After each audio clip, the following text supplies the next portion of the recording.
Buen día a todos. ¿Me corro? Sí. Buenos días a todos, ¿cómo están? Bienvenidos y bienvenidas nuevamente al espacio del Ateneo Central del Hospital de Niños. Hoy tenemos una presentación del servicio de neurología infantil.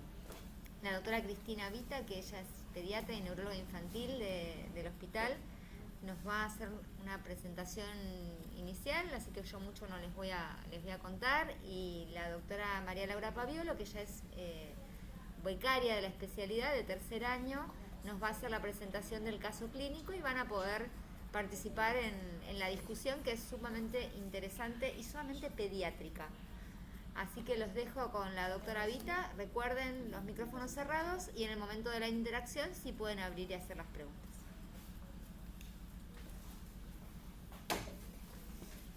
Hola, ¿qué tal? Buenos días a todos. Gracias por haberse conectado al Ateneo de Neuro esta vez.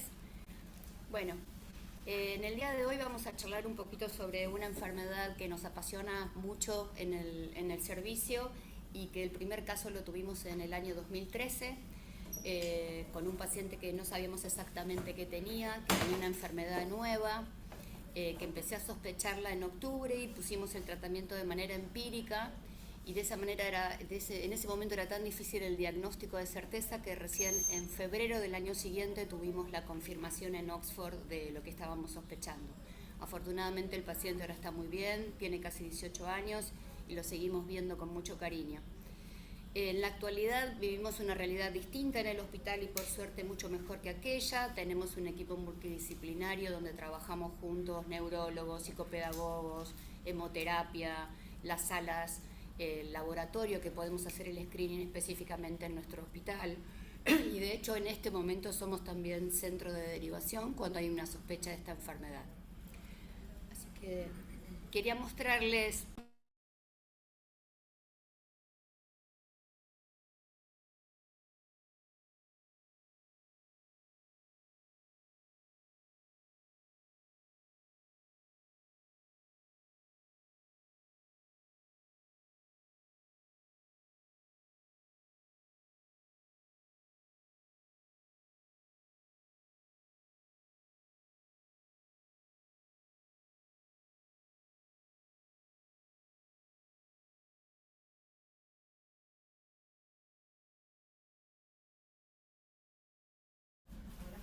¿Lo querés decir de nuevo porque estaba silenciada? esta parte o Sí, toda. la parte esta.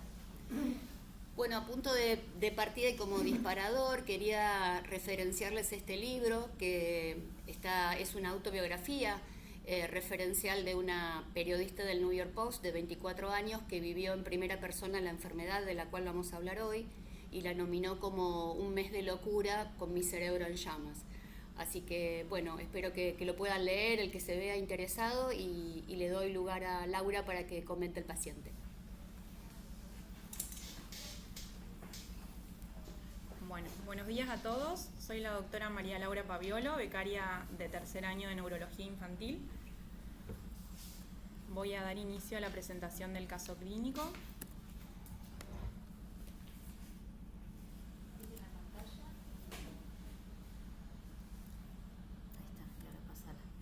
Ahí está. Bueno, el motivo de la consulta de la paciente fue anorexia, afasia y cambios en la conducta.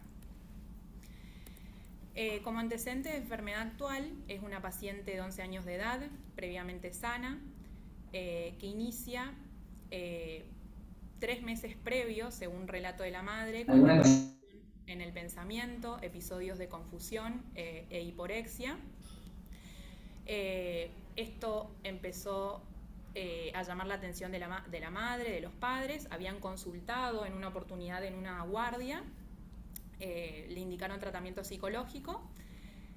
2 meses previos a la consulta comienza con trastornos del sueño, dificultad para conciliar el sueño, hipersomnolencia durante las actividades diurnas, referidas por la maestra se dormían en el aula, a las amigas también les generaba esto inquietud, y episodios de labilidad emocional que alternaba episodios de irritabilidad, llanto Luego, un mes previo a la consulta, comienza con cefalea, náuseas y temblor intencional. Como antecedentes personales, no tenía antecedentes personales de relevancia, perinatológicos, ginecológicos y familiares sin particularidades, tenía buen rendimiento y desempeño escolar, no refirió inmunizaciones o infecciones previas. Al examen físico del ingreso, la paciente se encontraba con somnolencia, respondía a órdenes simples y estímulos nociceptivos, con una escala de Glasgow de 3 en 15, sus pupilas reactivas, isocóricas, con reflejo fotomotor y consensual conservado, el tono y el trofismo sin particularidades, los reflejos osteotendinosos estaban presentes, simétricos en los 4 miembros, no lograba marcha autónoma por debilidad generalizada, sin clonus ni Babinski y no controlaba esfínteres. Se solicitaron estudios complementarios al inicio, a su ingreso, la punción lumbar, hemocultivos por 2, imagen de cerebro, perfil inmunológico y tiroideo, que fue normal, y la punción lumbar arrojó un líquido lípido, incoloro, con celularidad de 34, a predominio monomorfonuclear en su mayoría, 93%, proteínas de 63% y una glucorraquia de 56%. Esta fue la resonancia de cerebro, que fue normal. El primer corte es un corte axial ponderado en T2 y un corte sagital en T1, que no muestra alteraciones. Una resonancia de cerebro. Esta fue la primera, pero las otras también fueron normales. El estudio de electroencefalograma, mostraba un patrón típico con unas ondas tipo delta, con un trazado lento de base, y sobreagregados unas ondas rápidas de tipo cepillo, denominado patrón delta Brash. Si alguien se anima a ver algún diagnóstico, o si quiere ponerlo en el chat si sospechan de algo, o quieren preguntar algo.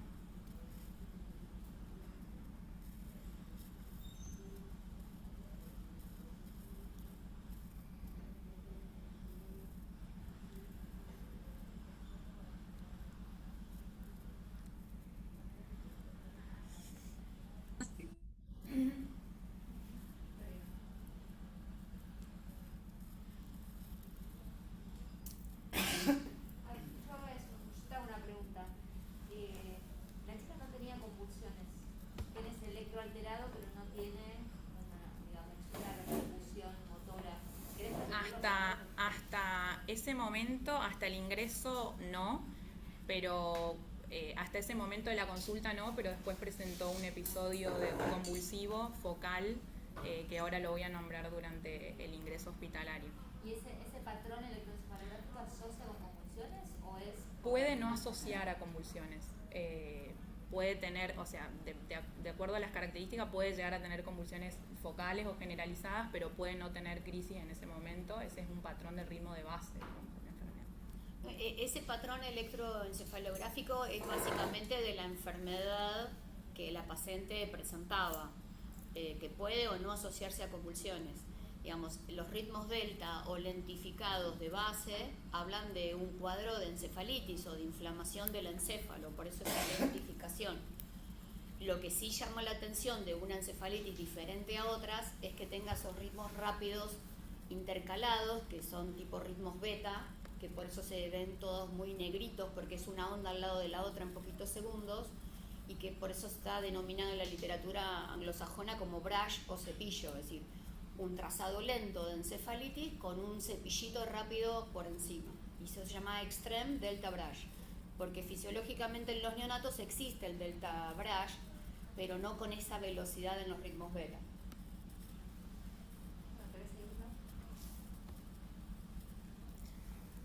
Bueno, el diagnóstico es una encefalitis inmunomediada por anticuerpos anti-NMDA. Este es un resumen de su evolución durante la internación. Ingresa con un proceso diagnóstico donde se realizan pancultivos, los cuales fueron negativos. El hisopado de su ingreso también fue negativo. El líquido cefalorraquídeo, como ya lo nombré. Las serologías y el screening de anticuerpos antineuronales fueron negativos. presenta el episodio convulsivo focal de miembro superior derecho que cede con la administración de benzodiazepinas. Inicia el tratamiento, eso fue el proceso diagnóstico en la unidad 11-18, que fue al ingreso, con el hisopado COVID que fue negativo. Pasa a la unidad 7, donde se reciben el resultado de los anticuerpos, iniciando previamente el tratamiento con gamma globulina endovenosa. Se produce una descompensación durante el pasaje, lo cual requiere la internación en unidad de cuidados intensivos, donde empieza la fase de cuidados intensivos de la paciente. Persistió con los síntomas de la enfermedad activa, inicia pulsos de metilprednisolona durante 5 días, luego la infusión de ciclofosfamida, también requirió plasmaféresis, cumplió 5 filtros de plasmaféresis, con una regular respuesta hasta el momento, pero evolucionó a un shock séptico asociado a una infección de puntas de catéter y COVID positivo. Estuvo en ARM, luego tuvieron que traqueostomizarla, persistió con los síntomas de la enfermedad, con trastornos de la personalidad, alteraciones del ritmo del sueño y vigilia, comienza con los movimientos disquinéticos orofaciales, fue medicada con quetiapina, ácido valproico y lorazepam y melatonina.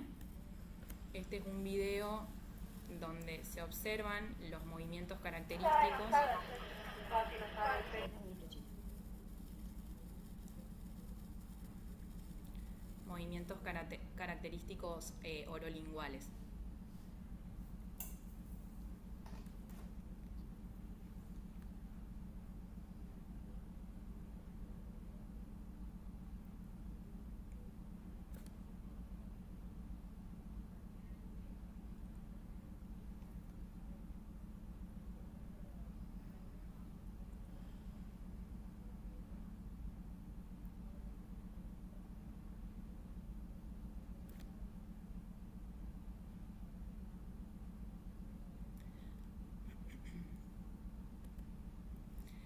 La paciente tiene una mejoría transitoria, evolucionó clínicamente durante unos días bien, inicia el tratamiento inmunomodulador de mantenimiento con azatioprina a 50 miligramos día, pero tiene una recaída de la enfermedad con nuevamente trastornos de la personalidad, trastornos del ritmo de sueño e hipoventilación central.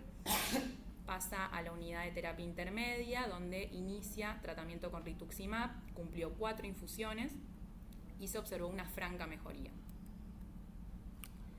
Este es un video donde se la ve sentada, se acomoda el pelo, habla con su mamá, ya se la veía con muy buena evolución clínica. Todavía traqueostomizada. Y persistía la hipoventilación central todavía como signo de actividad de la enfermedad. Por eso es que tuvimos que escalar en el tratamiento inmunomodulador y el pasaje de rituximab. Con la buena evolución, fue dada de alta el 20 de mayo. Hasta el momento continúa con seguimiento ambulatorio por neurología y psicopedagogía. Realizó su primera valoración con neurocognitiva. Esto es un video como para que la vean. Recuperó la fuerza, logra punta a talón, camina sin dificultad. Una evolución clínica, la verdad que muy buena. Desde lo cognitivo ahora le va a explicar la licenciada María Marta.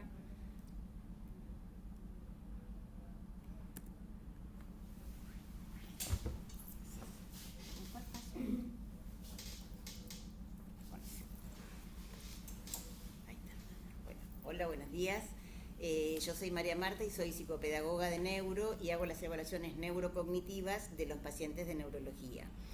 A mí me piden el 19 de mayo evaluación de Mica porque ya había empezado a conectarse más, había empezado a recuperar mínimamente el lenguaje, entonces me acerco a la sala. Ese día justo se había ido a hacer un estudio afuera, o sea, ya se podía movilizar, estaba lúcida, había recuperado algo del lenguaje, estaba fluente. Entonces la cito en neuro para poder tomarle, para no estar en la sala que hay más interrupciones, hay estímulos distractores. Entonces vine a neuro para ser evaluada en un ambiente así más amigable. Y lo que me doy cuenta que está muy fluente, ella hablaba, podía leer, leía frases completas, pero no comprendía nada ni de lo que decía, ni lo que le decían, ni lo que leía. O sea, había recuperado la forma de la palabra, había recuperado el léxico, pero sin conexión con el contenido, con los significados de las palabras. ¿Con este paso? Entonces, empiezo la evaluación y me doy cuenta que no tiene mucho sentido evaluarla en este momento porque daba todo muy, muy bajo por la falta, primero, de atención, de sostenimiento atencional. El alerta, si bien estaba alerta y colaboraba, bajaba su alerta y estaba con la mirada perdida por momentos. Entonces comienzo, este test no corresponde a su edad, es un test para preescolares, pero para poder ver la comprensión y la nominación. Esto mide vocabulario receptivo, es para, ella tiene que señalar, en esta lámina le pido que señale pie, lo puede señalar, en esta que señale pelota, lo puede señalar, acá le pido que, ay, ¿cómo vuelvo? Ahí. En esta, que muestre dónde hay un nene que está nadando y me mira y no comprende, en esta, donde hay un pájaro debajo del árbol, tampoco comprende. Y la madre ahí me dice que se daba cuenta que en lo cotidiano, en la sala también, se daba cuenta que cuando le hacían preguntas, ella repetía lo mismo que le habían preguntado, dando cuenta que no comprendía, o sea, no respondía. Y que si bien chateaba con los amigos con el celular, había empezado a chatear, respondía cualquier cosa, le preguntaban, al principio respondía solamente sí, te extraño, y ella ponía sí. ¿Qué querés que te lleve? ¿Qué querés que te lleve? Le preguntaban y ella ponía a todo que sí. Esto en cuanto a la comprensión. En cuanto al vocabulario expresivo, había comenzado con palabras, pero tenía confusiones semánticas, que ahora se las cuento para ver dónde estaba la dificultad de ella. Las primeras imágenes las nombraban, que es pelota, niña, o sea, muy sencillas. Ante la imagen de pala, no recuerda la palabra.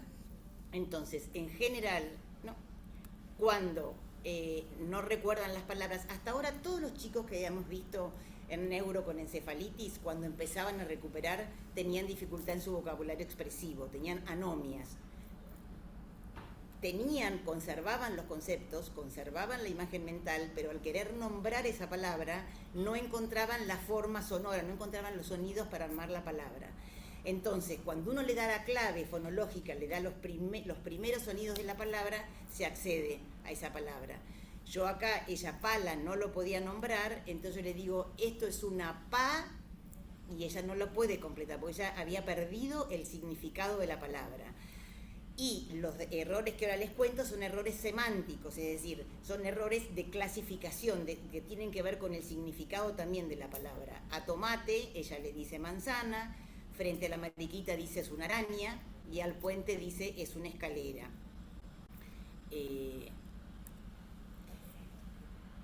¿Por qué les hago esto de la dificultad semántica que tenía? Cuando los niños van adquiriendo el vocabulario, el lenguaje, van desarrollando el lenguaje, se adquieren las palabras como sonido, como el aspecto fonológico del lenguaje, y adquieren una palabra.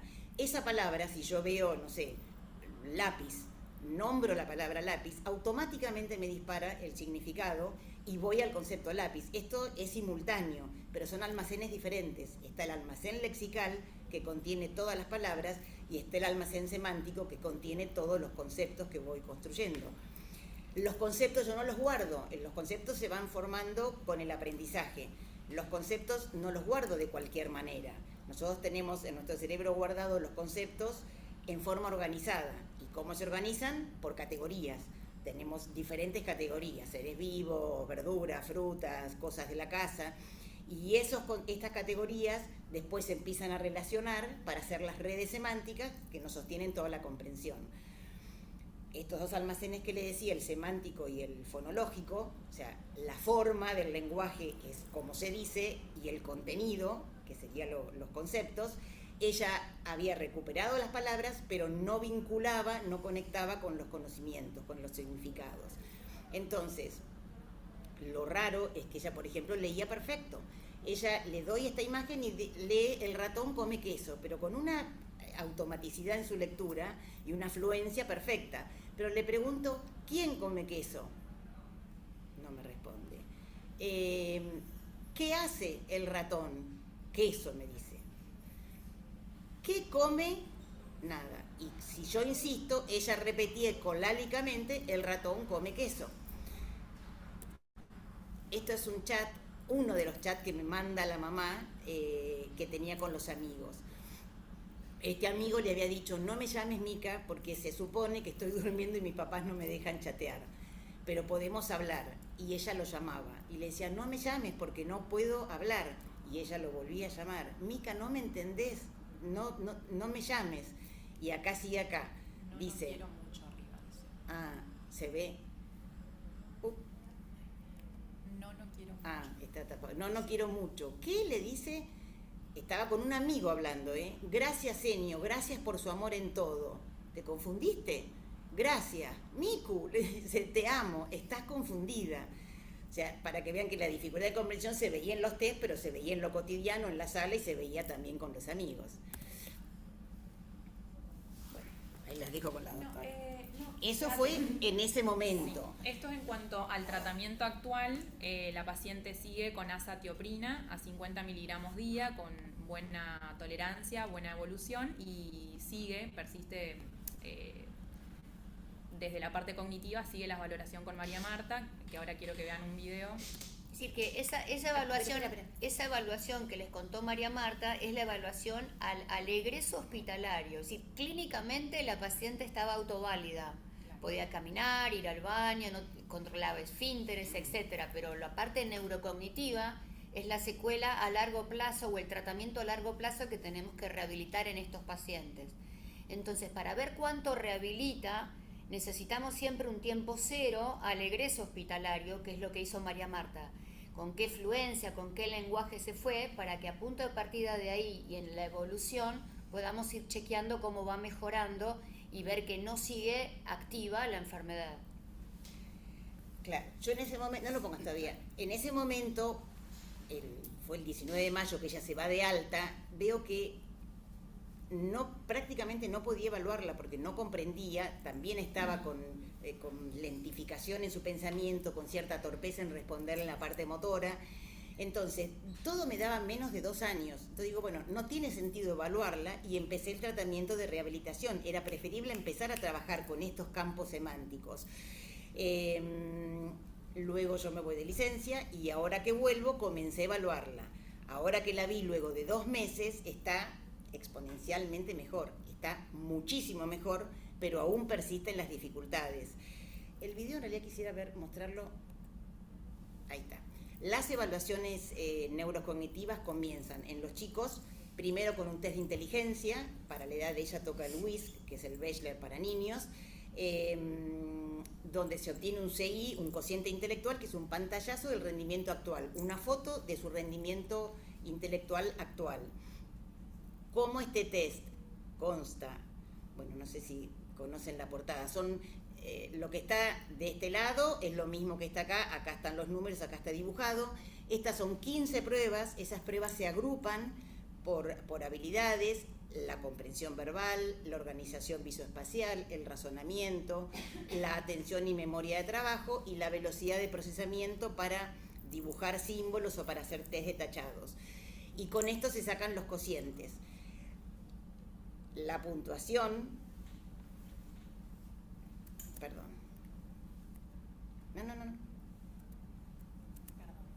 No. Quería usar el mouse, que no lo tengo. Acá. La puntuación media de estos subtests es 10, la puntuación estadística, y un desvío para abajo, un desvío para arriba sería lo esperable para la edad. A ella da todos los puntajes muy por debajo, con puntuaciones que están en 2 desvíos por debajo de su edad. Y con esto se saca también otro promedio con alguna de las pruebas, que se saca su cociente, y el cociente actual de ella es un 62, que corresponde a discapacidad intelectual. Ahí está, que corresponde a discapacidad intelectual. yo estoy segura que ella no es una discapacitada intelectual, pero hoy por hoy, con respecto a los chicos de su edad, presenta un funcionamiento aún muy por debajo de lo esperable, pero ha mejorado un montón.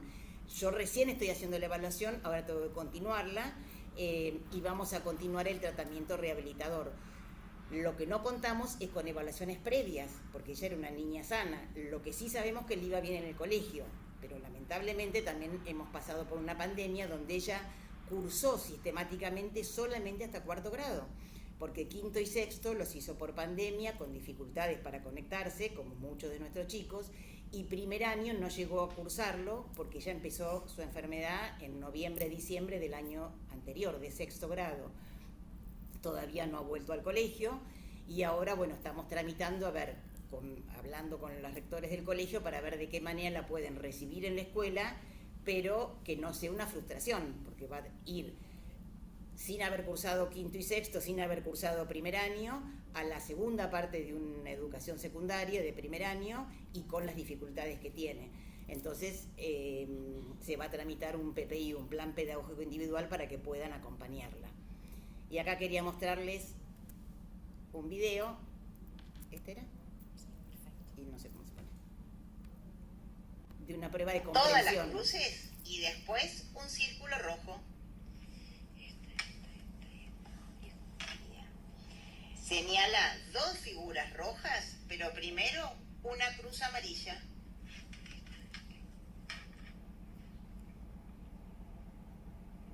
Señala el círculo negro y la tercera figura de la segunda fila.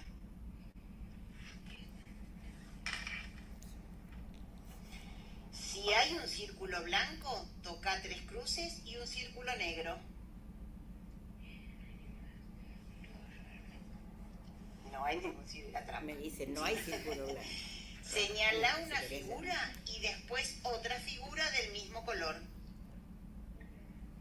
Vieron que ella ya ahí puede atender, escuchar, sostener en mente la consigna y responder a una consigna no súper compleja. De todas maneras, todas las puntuaciones que le dan y este test de comprensión verbal le dan con un nivel aproximado para un rango de 8-9 años. Pero está descrito que realmente la evolución se empieza a ver a los 6 meses y hasta los 24 meses se puede seguir avanzando. O sea, esta evaluación actual sí va a ser el punto 0, porque ella ahora ya recuperó su funcionamiento cognitivo con dificultades, pero ya tiene atención, tiene lenguaje, tiene comprensión, y este va a ser el punto 0 para poder hacer una evaluación de acá a 6 meses. Mientras tanto va a continuar con la rehabilitación. Las dejo con la doctora de vuelta.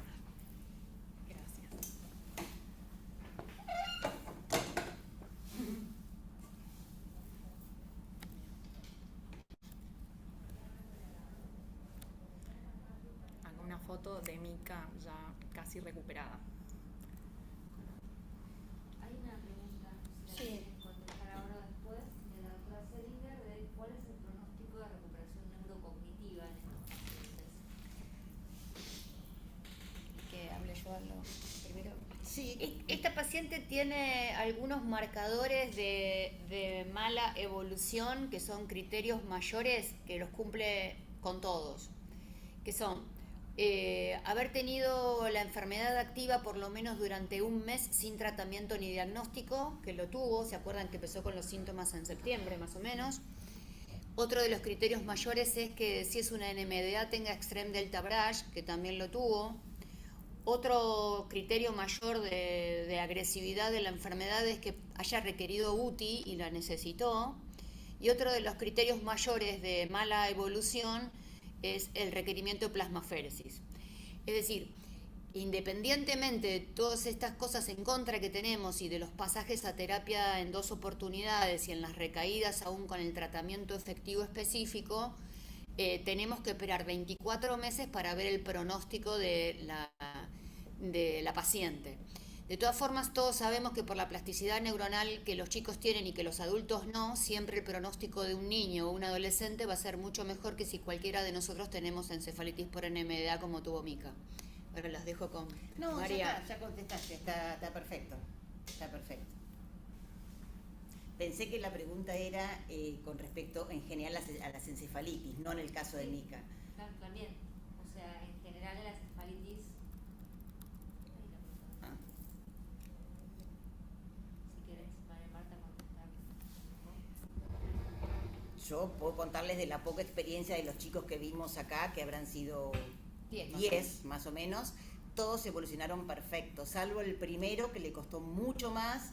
Desconocíamos la enfermedad, desconocíamos también la parte de tratamiento, de rehabilitación, pero sin embargo terminó su escuela secundaria sin dificultad y se recuperó muy bien. El resto están en la universidad, han seguido, es más, no necesitaron tratamiento de rehabilitación, siguieron solos. 2 niños sí siguieron psicopedagogía durante 3-4 años, los demás recuperaron todo. Mica, yo tengo esperanza de que va a recuperar mucho, porque ella de sesión a sesión, lo que yo trabajo con ella, al otro día lo sigue manteniendo. O sea, está con plasticidad, como dice la doctora, o sea, por su plasticidad está con capacidad de aprendizaje y está aprendiendo y está recuperando. Pero lo cierto es que todavía está muy bajo con respecto al rango de su edad. Veremos cómo, les cuento después cómo termina esta evaluación y cómo sigue después con el tratamiento. Ahora, esto habla de la capital importancia que tiene hacer el tratamiento de manera precoz y ser muy incisivo en el diagnóstico precoz y ser muy incisivo con el tratamiento.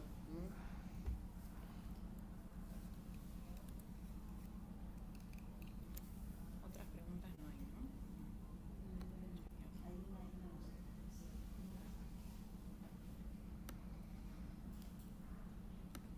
Bueno, si quieren seguimos con un poquito de la teoría que les va a contar Laura acerca de la encefalitis antinemia, que es una enfermedad nuevita para todos nosotros.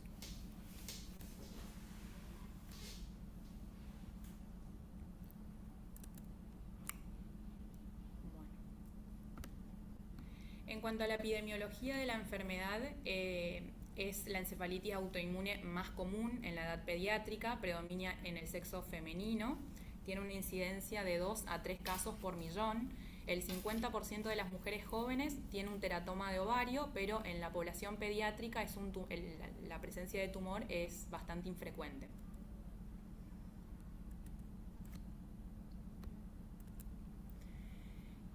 Bueno, este es el receptor NMDA, que se compone de 4 subunidades, 2 subunidades GLUN1 y 2 subunidades 2-GLUN2.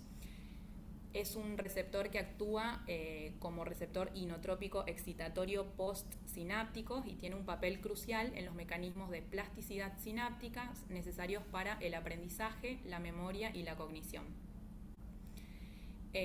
Los anticuerpos fueron descubiertos por Joseph Dalmau en el 2007 y son anticuerpos de tipo inmunoglobulina G anti la subunidad GLUN1 de los receptores NMDA.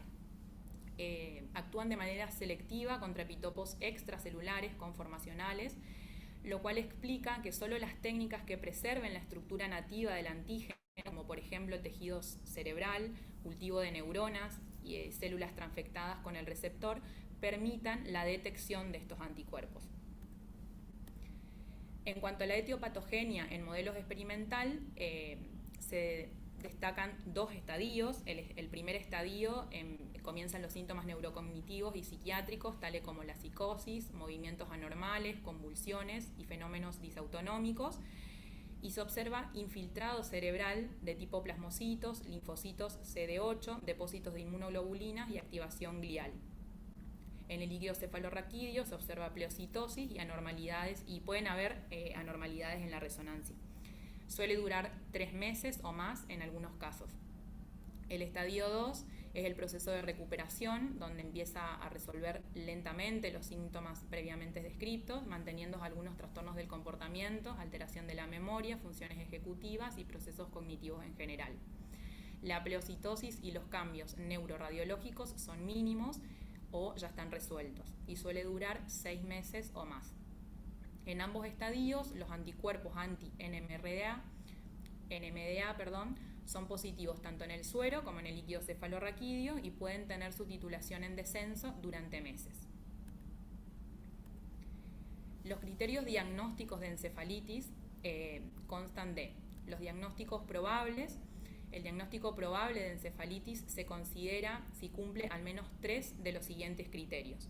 1. La instauración rápida en al menos 3 meses de un mínimo de 4 de los siguientes 6 grupos mayores de síntomas: alteración cognitiva conductual o síntomas psiquiátricos, trastornos del lenguaje, discurso verborreico, reducción verbal o el mutismo, que es lo más frecuente, las crisis epilépticas, los movimientos anormales como las disquinesias, rigidez o posturas distónicas, disminución del nivel de conciencia, disfunción autonómica o hipoventilación central.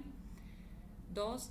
Al menos uno de los siguientes resultados en las pruebas complementarias, como por ejemplo el electroencefalograma normal con un enlentecimiento o actividad desorganizada focal o difusa, o la actividad epiléptica o el extreme delta brush que lo habíamos mostrado antes.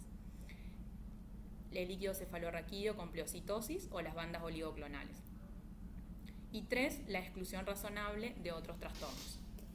Quería comentarles algo con respecto al trastorno del lenguaje. Los americanos refieren un lenguaje característico que se llama pressured speech, que es una manera monocorde de hablar que nosotros, si lo buscamos, lo encontramos en los pacientes. Yo les voy a hacer un ejemplo. Hola, ¿cómo estás? Yo soy Cristina Vita y estoy en el Ateneo del Hospital de Niños Ricardo Gutiérrez. Sería como una cosa así. Sí, doy mucha información monocorde, sin darle ningún contenido. Sin prosodia. Y sin prosodia. Y es bastante característico que el paciente lo pueda hacer. Tal vez más lento que lo hice yo. Pero si ustedes lo buscan, lo pueden llegar a encontrar y es característico de la enfermedad. Y en cuanto al diagnóstico definitivo, es la presencia de los anticuerpos antirreceptor NMDA en presencia de uno o más de los 6 grupos mayores de síntomas, y los anticuerpos de tipo inmunoglobulina G, como ya lo habíamos nombrado. Bueno, esta es la evolución clínica típica de este tipo de encefalitis en cuanto al estado mental en función del tiempo.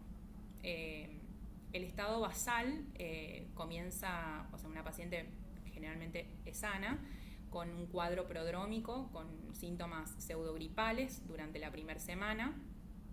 Luego comienza hasta las 4 semanas con los síntomas psiquiátricos, con psicosis, agitación, alucinaciones, manía, verborrea, mutismo, insomnios, déficit amnésicos, y frecuentemente puede presentar las crisis epilépticas.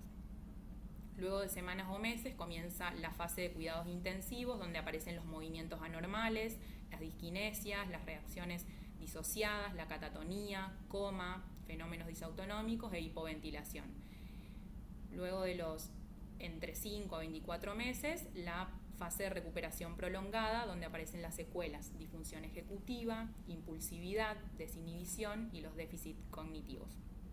Fíjense, para buscar el ejemplo de esta paciente en este cuadro de teoría de estado mental en el tiempo, donde esta chica no tuvo un prodromo viral, pero sí empezaron a notar en el colegio que había empezado a bajar el rendimiento escolar, una chica que era normal, y que las amigas decían que la veían rara, que tenía irritabilidad emocional, que había empezado a perder el apetito, y inclusive entró acá como para ver si no era un trastorno de la alimentación.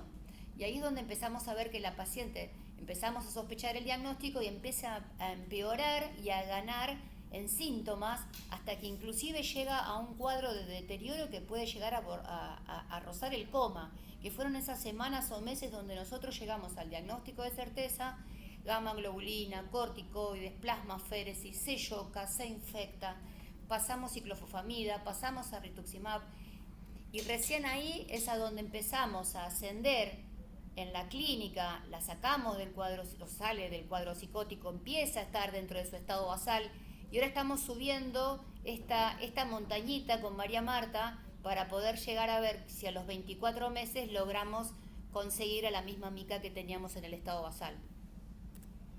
Perfecto.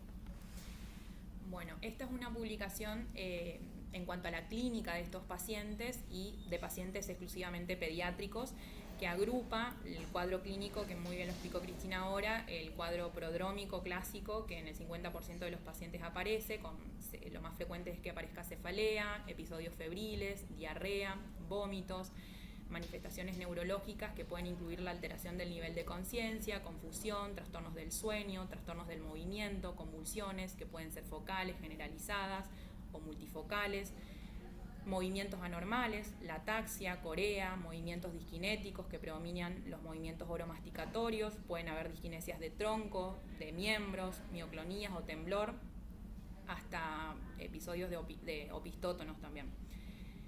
Cierto grado de deterioro cognitivo que se considera el síntoma cardinal.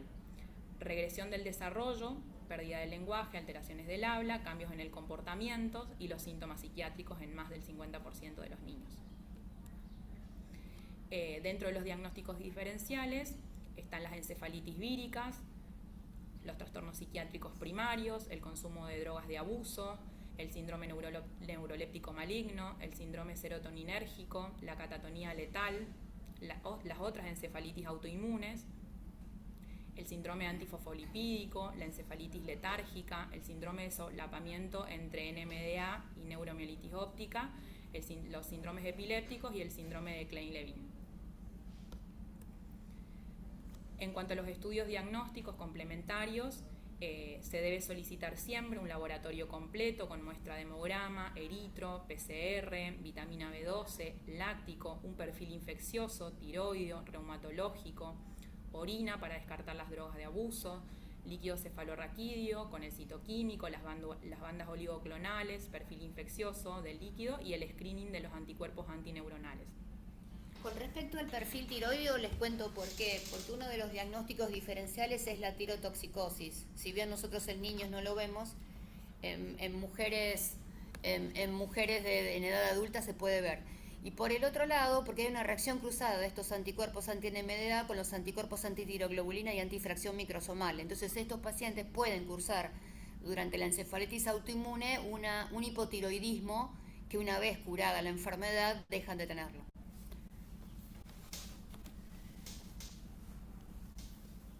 Dentro de las imágenes, PANTAC para descartar enfermedades tumorales. Dentro de las neuroimágenes, pedir con gadolinio, imágenes en T2, T1 y FLAIR. La electroencefalografía con algunos hallazgos que pueden ser específicos o no. Y otros estudios como los estudios neurocognitivos, PET o SPET. Y el diagnóstico de certeza, como ya lo nombramos, la presencia de estos anticuerpos circulantes contra receptores neuronales, tanto en líquido cefalorraquídeo como en suero, y el método de diagnóstico es a través de las células vivas transfectadas. En cuanto al electroencefalograma, ya la doctora les explicó un poco el patrón característico, que es el extreme delta Bragg, que está presente en hasta el 33% de los pacientes. Es anormal en el 90% de los pacientes el electro, tiene un ritmo de base lento, difuso o focal. El extreme delta Bragg es, como dijimos, un patrón característico de ondas delta rítmicas de 1 a 3 Hz con paroxismos sobreagregados, que eran las ondas que cabalgan sobre la actividad lenta de tipo cepillo, son sincrónicas y simétricas, presentes desde estadios más tempranos de la enfermedad en un 30% de los pacientes con la enfermedad confirmada. Se asocia a formas más tórpidas de encefalitis, además de sugerir el diagnóstico sería de valor pronóstico e indicador de instalar un tratamiento agresivo. En cuanto a la neuroimagen, es normal en el 60% de los pacientes y en aquellos que se pueda observar alguna anomalía estructural se observa hiperintensidad en FLAIR, en T2, en regiones corticales o subcorticales.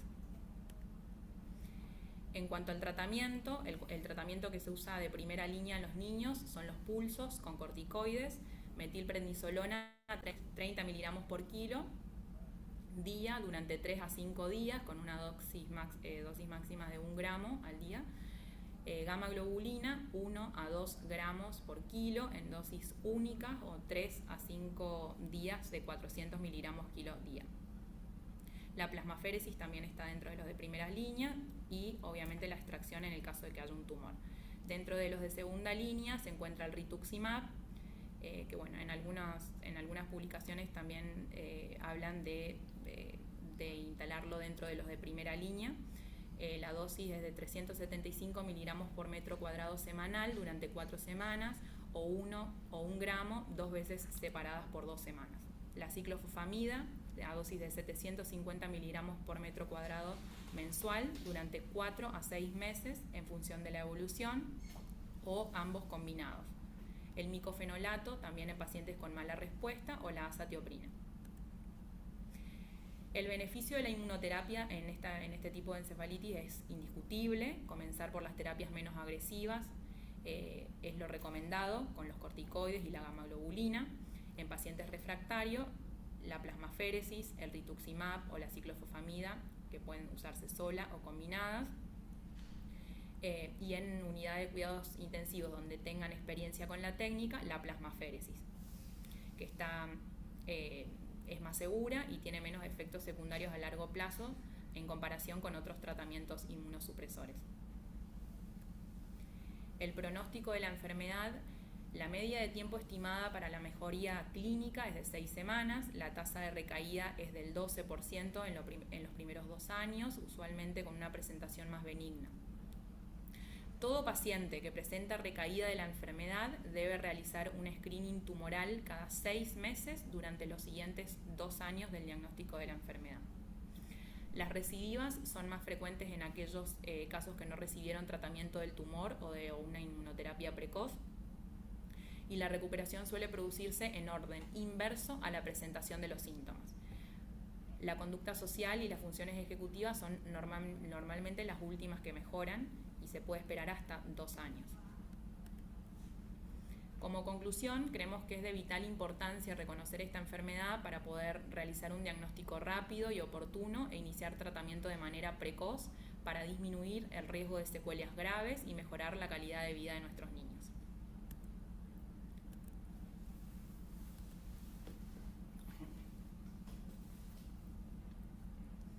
Si alguien tiene alguna pregunta. Ahí el equipo de neurología. Estamos todos. Casi todos.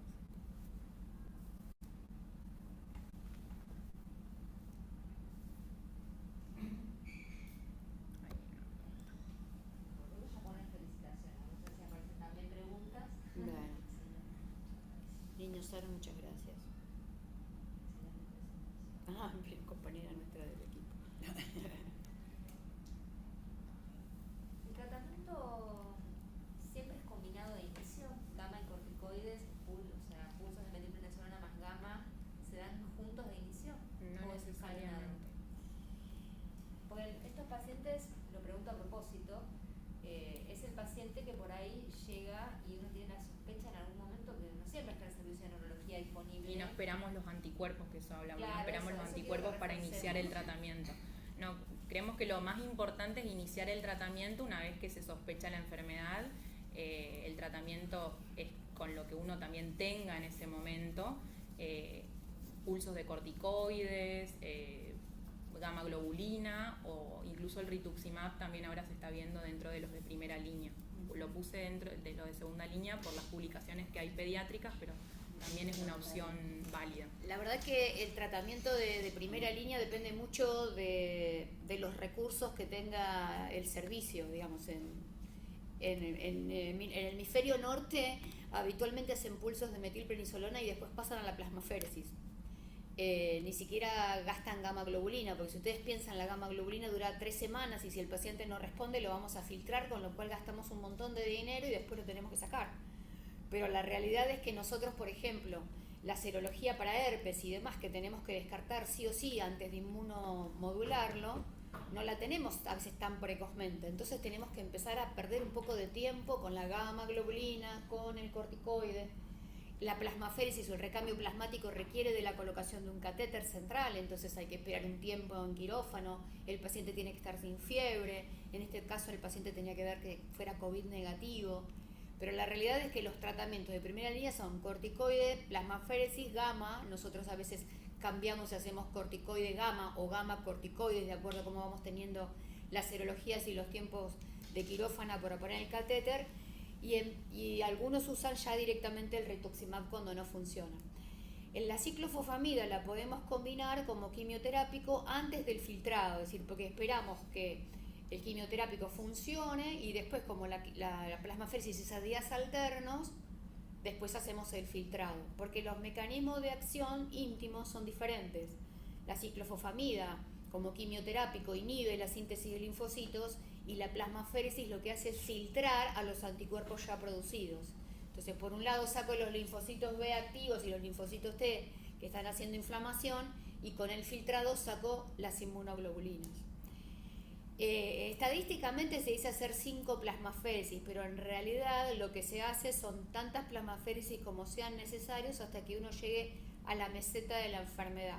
Es decir, si yo hago una plasmaféresis a días alternos y el paciente sigue mejorando, debo continuar haciendo plasmaféresis hasta que con la próxima que haga no encuentre ningún resultado y entonces ahí llegó a la meseta del tratamiento. Es por eso que hay pacientes que tuvimos 11, 12 y el primer paciente está a 13 plasmaféresis. Lo que pasa es que bueno, es un proceso con cierta, digamos, crueldad en que requiere un catéter central, con que se puede infectar, con que hay que usar un montón de material descartable y porque además la selectividad de la plasmaféresis no filtra solamente los anticuerpos malos, filtra a los buenos, a los malos, al fibrinógeno, a la albúmina. Entonces después de cada procedimiento hay que reincorporar todo lo que el paciente perdió, además de los anticuerpos malos.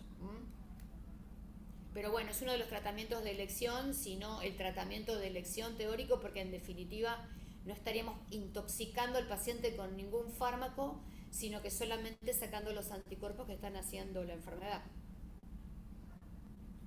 Una consulta, tanto el tratamiento como las evaluaciones que haces vos, María Marta, en el servicio, ¿los indica neurología o nosotros como pediatras podemos ir a llevar una interconsulta a María Marta del orden de lo que haces? En realidad se puede. El tema es que yo estoy sola en neuro con millones de pacientes. O sea, el 99,99 de los pacientes de neuro requieren de psicopedagogía. Entonces a veces no tenemos disponibilidad de turnos. Y me estoy jubilando en 2 meses, así que bueno, ahí se irá a concurso para seguir trabajando. De todas maneras, Salud Mental tiene el equipo de psicopedagogía que también hace evaluaciones. No trabajan tan codo a codo con neuro, pero porque yo estuve desde siempre, hace 35 años que estoy en neuro, entonces me tenían ahí disponible, pero